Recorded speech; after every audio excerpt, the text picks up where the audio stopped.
Is Kenya a competitor or a strategic partner for Tanzania?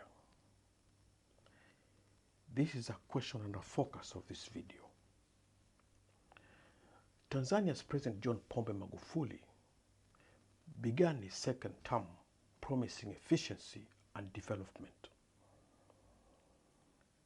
President Magufuli said his priorities in his second term would be to attract foreign and local investments with focus on industrial, agriculture, tourism, livestock, and fishing development.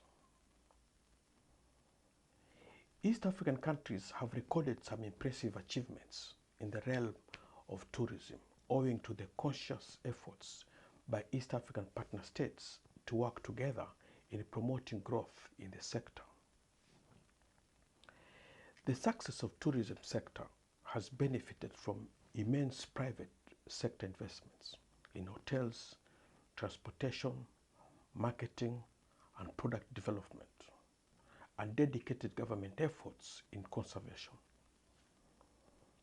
The Kenya Tourism Sector Performance Report 2019 puts the number of Tanzanians who toured the East African neighbor at 193,740.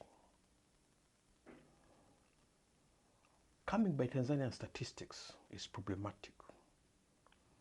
However, if we compare with what's available, the number of Kenyan visitors to Tanzania, and appreciate that Kenya has a much bigger middle class, we start to see the diplomatic issues, how it affects the two countries. The tourist numbers are telling, and it shows where it hurts the most. In neighboring Tanzania, Kenya overtook United States as a leading source market for visitors to Tanzania in 2015. The data from Tanzania's Immigration Services Department released in October 2015 revealed a notable increase in the number of visitors from Kenya at 233,730, an increase of 36,000 from the 2015 figures. In 2016, 86,860 Americans visited Tanzania, followed by 69,873 Indians and 67,642 Britons. Kenyans went to Tanzania for meetings and conferences, businesses, and to visit friends. 233,730 were 2015 figures. Fact that the latest figures are unavailable is telling. I'm not sure how President John Pombe Magufuli intends to attract more Kenyan visitors to a country where the environment is politically hostile towards Kenyan visitors and investors. President Magufuli has said that in the next 5 years, he will focus on economic, diplomacy, strengthening cooperation with the East African community and the Southern African Development Community in businesses and economic development. He is starting from a hostile footing.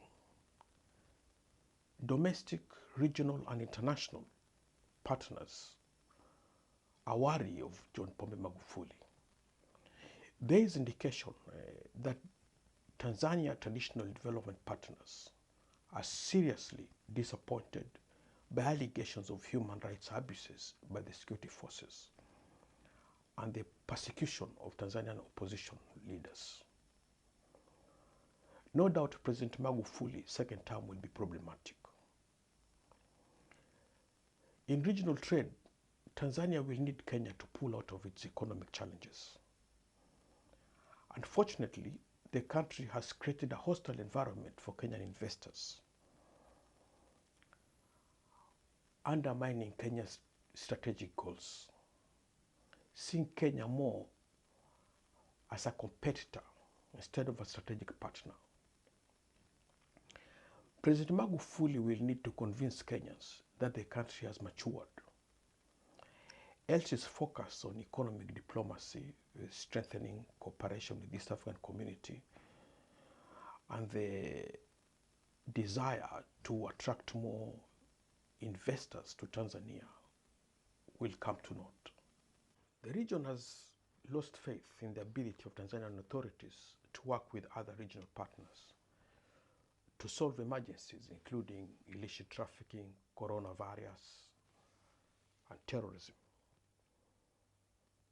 President should prepare for a difficult second term. COVID-19 crisis has forced countries in the world to make difficult decisions, and Kenya is no exception. It will pursue diplomatic decisions, economic and strategic development agenda that secures the interests of its taxpayers. Much as Kenya's Achilles heel is political corruption and the influence of big capital, the two which drives regional engagement that has paralyzed Kenya from taking control of its geopolitical interest, which with time have negatively impacted on the country's farming communities and SMEs, pushing millions to the cities and increasing the urban poor. The large enterprises that export goods to the neighboring countries have weakened Kenya's economic growth and pushed growth to Tanzania and Uganda, with the neighboring countries exploiting the influence of the big Kenya's businesses to retain regional markets, trading off the interest of the SMEs, complicating the ease of doing business in Kenya. These vested entities convoluted Kenya's trading system to favor Tanzanian and Ugandan SMEs that are largely owned by political elites in the two countries, which displaced poor Kenyans, with corrupt officials not helping either at entry points, further enabling unscrupulous traders to dump illegal goods in the Kenyan market, pushing locals out of retail, in the process destabilizing the country's SME sector and pushing Tanzania's economic growth to unbelievable heights. This is untenable. The SME sector employs at least 80% of Kenya's working population. East Africa community, much as still remains Kenya's foremost trade and investment priority, has to trade fairly. The region has treated Kenya unfairly for years, exploiting Kenya's interest in exporting goods to Tanzania and Uganda, much as the push to the region has been at the expense of the small traders. In a way, COVID-19 restrictions, which caused massive delays in the trade chain, especially on the northern corridor, leveled the playing field. These restrictions have been an eye-opener and to some extent have had a positive impact on the Kenyan economy. The economy outlook in the country is great. Restrictions have forced the countries to engage in legitimate trade. Uganda and Tanzania are now unable to dump illegal goods in the country at the magnitude that the two pushed illegal goods into Kenya, which we saw before COVID outbreak. Due to increased legitimate trade, Kenyan economy is projected to recover much faster, and the trend as it is emerges from COVID-19 pandemic shows markedly a stronger economy that will develop after COVID-19.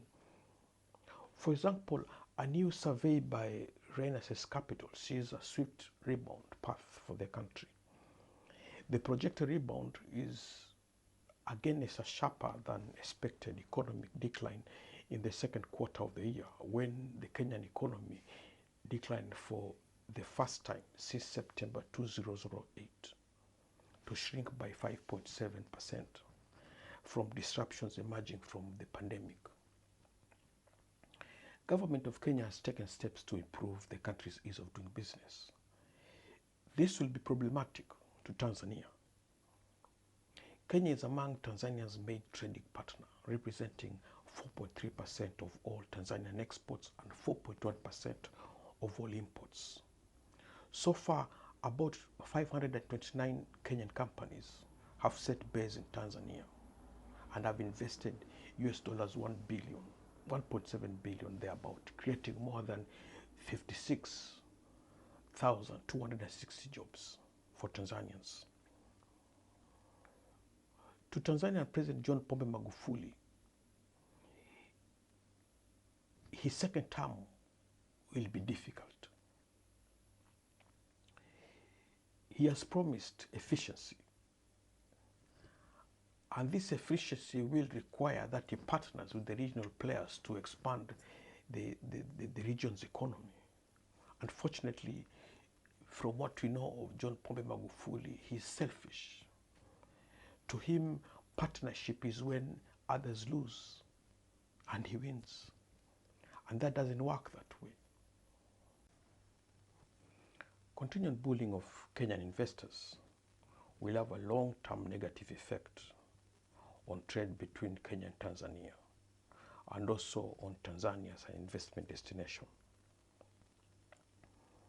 Kenya will be forced to look for alternative routes on how to get its products to SADC countries. I foresee bilateral relationship between Kenya, Mozambique, and South Africa to have a platform for the three countries' ports to build a bridge to ease in shipping to go around the barriers that Tanzania is placing on Kenyan businesses. I would want to hear your thoughts whether Kenya should apply to join the SADC regional bloc. Do share your thoughts below. And if you're new in this channel, please consider subscribing. See you in the next video for more geopolitics.